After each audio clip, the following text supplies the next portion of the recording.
I'm a woman. Debatable.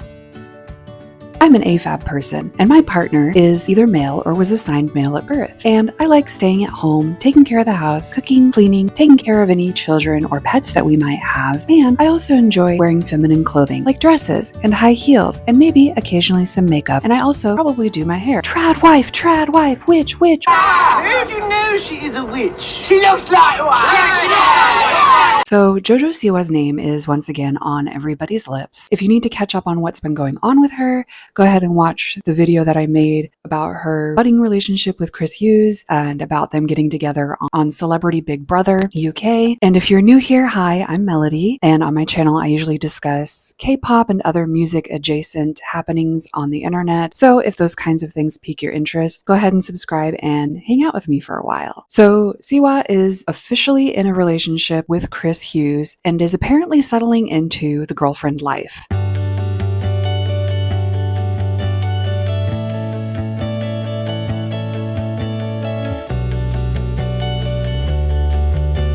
The TLDR of their relationship is that they got together on Celebrity Big Brother, but they tried to hide that they were together even though everyone could tell and it was so obvious that they were together. And now they're being open about it. JoJo was also accused of no longer being queer or part of the LGBTQ plus community because she's now dating a man. Newsflash, that is not how that works. How dare you? JoJo has responded to criticism after sharing that she identifies as queer rather than lesbian. During her time on Celebrity Big Brother, JoJo revealed that being in the house led her to realize her sexuality had changed. During her appearance on the Vile Files podcast, JoJo addressed some of the backlash from her comments. People saying to me that I have never been a lesbian is crazy. I fell in love with a female at age 17. So to say that I was never a lesbian is people are searching for something. But people milked her name in the algorithm anyways. JoJo Siwa has also released a new song, a cover of Betty Davis' Eyes, which was originally sung by Kim Carnes, who, by the way, kind of shaded JoJo's cover by saying, quote, "When I first saw my original performance placed side by side and then layered on top of a new version of Betty Davis' Eyes, I can only speak to how it initially struck me. The phrasing, the tone, even the little inflections, it all felt a bit too close," end quote. Kim Carnes was almost insinuating that JoJo's cover felt more like a cheap version of her original version. She's got Betty Davis eyes. But Carnes also added that she doesn't condone any negativity towards JoJo for her cover by adding, quote, "Female artists lift each other up. This business can be brutal, and I strongly reject the kind of hate and personal attacks I've seen online, whether directed at me, JoJo Siwa, or anyone else," end quote. Personally, I'm not attacking JoJo for this cover, even though I usually don't enjoy covers of songs, but I will say that her singing is just generally not my thing. I just don't like listening to her sing. But in the music video of her cover, JoJo dons a short curly hairstyle, a pearl necklace, light makeup, and a roughly blue crop top. Or green, it might be green. She looks very pretty, but that's not the point. She also looks a bit like a 1950s housewife. This look, of course, is just a nod to the actress Betty Davis, who was at her peak in the 1940s and 1950s, and whose eyes are kind of the subject of the song. But as people often do on the internet, they have taken this look, the song, and JoJo's recent love of filming herself cleaning the house and making tea to mean that Siwa is now a tradwife. Oh my god, that's unbelievable. Is That's not a trash bowl. No, I don't. I thought it was a trash bowl. No. That's incredible. Does it look good? Yeah, it looks like something you pay for.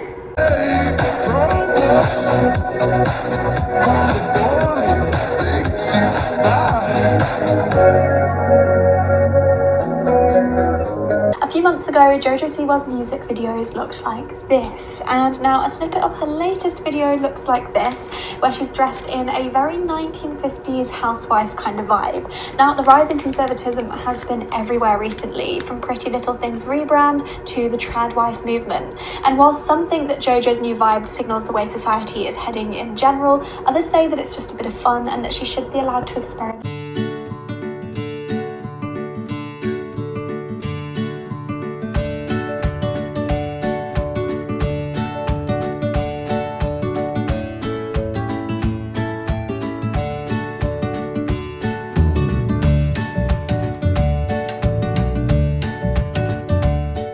tradwife, for the uninitiated, is a woman who stays at home, cleans, cooks, and cares for the children, all while looking like, or in the case of Nara Smith, actually being a model. I realized we didn't have any hot sauce anymore, and since Lucky doesn't eat any meal without it, I decided to do a quick restock. Creators like Nara Smith, Ballerina Farm, aka Hannah Nealman,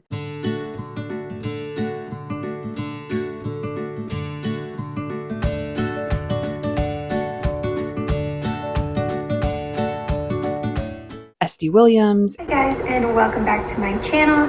Today I'm going to be giving some tips for the ladies on how to attract a masculine man. Tip number 1, we are attracting a masculine man. We are not going out of our way and seeking. And newcomers like Courtney Joelle Palmer, who coincidentally has the same middle name as JoJo. I love this question. When I was dating, I don't think I had this terminology. I don't think I could have said I'm looking for a provider man. I was looking for someone who could let me be a stay-at-home mom and let me be a housewife. I'm assuming you're watching my content because you want the same. So we're going to talk about this as if this is the goal. Your goal is to be a housewife. Your goal is to be a stay-at-home mom, not to be a boss babe, because what you bring to the table is nothing financial. What you bring to the table is you. He provides you the table, and then you decorate it. You create the vibe with the table that he has provided. He gives you the home. He gives you the house. You create the home. Does that make sense? So you are the table. And so when I say it starts with you, it really starts with you, because These women put on a huge facade of taking care of their children and or husbands while perfectly coiffed, made up, and all the while speaking in a light, high-pitched voice known as fundy baby voice, so that they are not viewed as evil feminists, of course. Fundy baby voice came up with Jana Howerton. She's the pastor's wife to this guy. When you get to his wedding night. And here she is talking about the very hard struggle of infertility like a little baby. And then I got to see God turn my greatest pain into my greatest ministry. And she's good at it. She's earnest, so sincere, keeps sweet, and has a gentle spirit. But how does fundy baby voice happen? Our country can do better. Well, sometimes it's books like Fascinating Womanhood, which actually instructs you on which sounds to make and which ones not to, like don't laugh too loud and use a sweet childlike voice. And sometimes it's your environment. With the exception of Nara Smith, maybe, most of these women preach their vision of perfect femininity online for other women to take as gospel.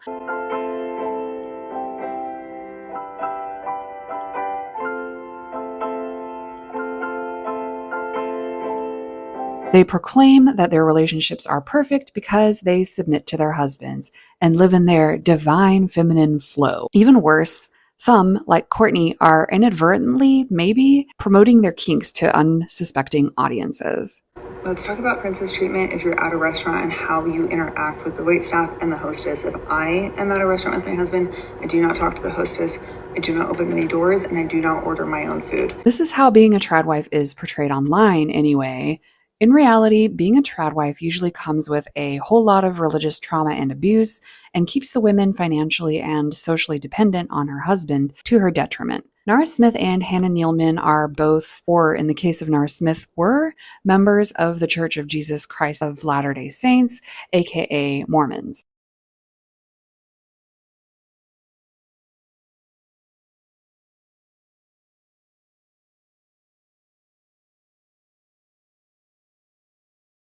SD Williams and Christian women, and for fundamentalists in these religions, the highest calling for a woman is to be a wife and a mother. That's how they reach heaven, or like the highest level of heaven if you're Mormon.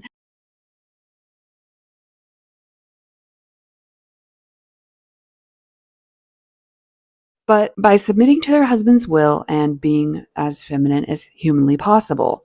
This means usually no making their own money, by having a traditional job that would take them away from their home and their children, and it usually means that they don't do anything without their husband's permission. Plenty of women also have recently come out with their stories of having escaped tradwifery in high-control religious groups like Life Take Two and Tia Levings. If you are a young 14, 16, 21-year-old girl, listen up. I drove to the grocery store. I need to grab some milk and bread and a couple things, flipped open the pink app on my phone, and I've been sitting in my car crying ever since. Because I never have enough money. And why do I never have enough money? Because when I was a 19-year-old girl, I fell in love. My Mormon faith told me that I was supposed to be a stay-at-home mom. I got married. I started having babies. I dropped out of college. I never had a career. The shiny outward face soon cracks when one listens to their stories of abuse and religious trauma. So do not be fooled by these women on TikTok, who most likely are making their own money, by the way, what with their sponsored content and sometimes YouTube channels or TikTok partnerships too. You don't need to make everything look perfect, and it hardly ever is that way in real life. Recently, an influencer named Kendall was also dumped by her boyfriend after spending, I think, around 2 years as a stay-at-home girlfriend. So about 2 years ago is when I met him. We started dating immediately when we met. It was just kind of like this instant spark.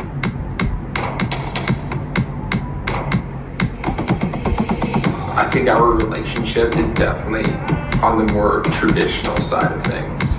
How are you doing, babe? Do you need anything? Well, let me know what I can do for you. Are you gonna go back to sleep? This is what my mornings look like as a 25-year-old stay-at-home. She's now finding out all of this the hard way. I got the call. I mean, it all goes back to OnlyFans. I mean, his whole family's like Christian. Like, his dad's super Christian, his mom's Christian, his brother Jackson is like really Christian. So like, of course, like Luke has like some Christian like morals. Basically, he just should have never pursued an OnlyFans girl. His morals were so misaligned with mine, and you know, I'm still okay with it, and I don't regret anything. And he's like mad at me that I don't regret it. He's mad that I don't have the same mindset that he does about it. He thinks that you should be like, I wish I never did OnlyFans. Yes, he thinks that like that was so dumb. Is like demonic. However, just because someone like JoJo Siwa is in a relationship with a man and is now posting a few videos of themselves talking about how they like being a girlfriend and making tea does not make them a tradwife. I highly doubt that JoJo Siwa, while she is young and prone to making relationship mistakes, will give up her independence as a performer to stay at home and care for Chris Hughes. She's been doing this life of being a performer since she was a literal child, so I don't think she's just going to give it all up just for a relationship. If she ever has kids, obviously that might change a little bit, but I don't think she'll give everything up that she has built for herself for that.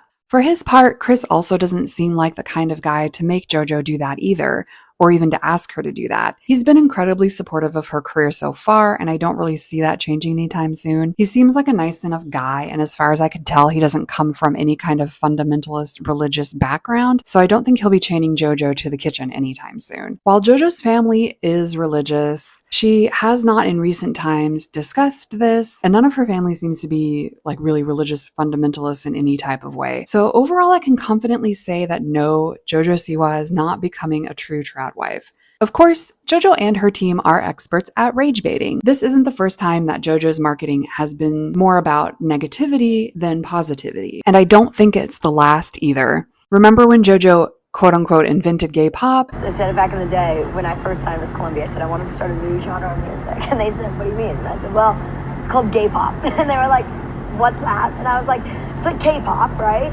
But it's gay pop. She and her team didn't immediately go out of their way to deny these claims. Instead, they let them simmer and let the rumor mill do what it does best, give her free press. Then when JoJo did eventually address the issues, it was played off as a joke or not as serious as people were making it out to be. Let's go with the gay pop. Yes. A lot of people have come for you. Do you retract what you said? Have you Literally, what did I say? Here's the thing. I'd be like, I support world peace. And the world would be like, you asshole. But a lot of people are saying that there was a lot of icons that have come before you. So many. Madonna, Lady Gaga, fucking Michael Jackson. There's so many people who have made gay pop. I think I just want to make it more clear that gay pop is a genre. You have pop, you have rock, you have country, and you have gay pop. I definitely am not the inventor of gay pop, for sure not, but I do want to be a piece in making it bigger than it already is. This is literally her MO. She does not care if people are talking about her negatively or positively as long as they are talking about her. As long as JoJo can remain a trending topic, then she's happy. So I guess this video that I'm making right now is not really helping her case. Like I've said before, I'm kind of neutral when it comes to JoJo Siwa. I'm not a fan of her by any means, and she has certainly done some very shady things in her past. past, like hanging out with and defending people like Abby Lee Miller, Colleen Ballinger, James Charles, and Shane Dawson. Not to mention the allegations from the XOMG girls. But it's crazy that this is all working. Like, she's getting everybody talking about her yet again. I don't know how she does it, but she somehow always gets people to talk about her. And these creators that are calling her a tradwife are probably just doing it because her name is doing well in the algorithm, and tradwife content is too, or anti-tradwife content. I'm definitely being hypocritical here too, because what am I doing with this video? But I think it's important to call out the harm that these people like JoJo and her mom have allegedly done to people like the contestants of XOMG Pop. These publicity stunts are just that, and continue to try to get us to forget about scandals. So please, when you come across stuff like this, just try to see it for what it is. But let me know your guys' thoughts down below. As always, I am curious to hear from you. Let me know if you agree with me, if you disagree. Go ahead and give this video a like if you want to see more videos like this. Dislike it if you hated it. Engagement is engagement, right? But again, if you are new here and you have not yet subscribed, please go ahead and do that down below. My analytics show me that like 95% of you or even more are not subscribed that are watching my videos. So what are you doing? Like, it's free. Just being subscribed to this channel just really helps me out. I am trying to reach 2,000 subscribers, 108 subscribers away. So if you could do that, that would be really cool to help me out. And if you want to see more videos like this, please let me know down in the comments as well. And as always, don't forget to drink some water, take your medicine, and eat something today if you haven't done those 3 things yet. And I will see you all in my next video. Bye!